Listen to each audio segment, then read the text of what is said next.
Hi guys, কেমন আছো তোমরা? তোমাদের মাঝে আমরা একটা বিশাল বড় মোটরসাইকেল রেস নিয়ে চলে এসেছি। দেখতে পাচ্ছ আমাদের রেসে পার্টিসিপেট করবে যেই মোটরসাইকেলগুলো, সেই মোটরসাইকেলগুলো খুবই সুন্দর করে সাজানো হয়েছে এবং আমাদের রেসের উইনারকে দেওয়া হবে ওই যে আমাদের সুপ্রা। আর এই সুপ্রার প্রাইজ মানি হচ্ছে 100 কোটি টাকা। তো চলো এবার তোমাদেরকে দেখে দেই আমাদের রেসটা কোথা থেকে শুরু হয়ে কোথা থেকে শেষ হবে। তো দেখতে পাচ্ছ আমরা ড্রোন ক্যামেরার সাহায্যে ফিনিশ লাইনের দিকে এগিয়ে যাচ্ছি। তো দেখতে পাচ্ছ ফিনিশ লাইন দেখা যাচ্ছে ওই যে সামনে। তাহলে চলো আর বেশি দেরি না করে শুরু করা যাক আজকের এই বিশাল রেস। তো লেটস গো। তো দেখতে পাচ্ছ গাইস আমাদের এই রেসটি শুরু হয়েছে ইতিমধ্যে।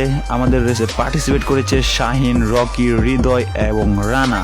তো দেখতে পাচ্ছ তারা খুবই সুন্দরভাবে রেসটা কমপ্লিট করতে চাচ্ছে। দেখা যাক কে আজকে আমাদের রেসে উইনার হয়। তো তোমরা দেখতে পাচ্ছ আমাদের রকি খুবই সুন্দরভাবে রেসটা কমপ্লিট করে দিচ্ছে। অলরেডি ফিনিশ লাইন পেরিয়ে গেছে। আমাদের রেসের উইনার হয়ে গেছে রকি। রেসটা কমপ্লিট করে রকি পেয়ে গেছে আমাদের 100 কোটি টাকার সুপ্রা। তো গাইস, ভিডিওটা যদি ভালো লেগে থাকে তাহলে ভিডিওতে একটা লাইক করে দিও, আর পরবর্তী ভিডিও পেতে চাইলে চ্যানেলটা সাবস্ক্রাইব করে বেল আইকনটা অন করে দিও।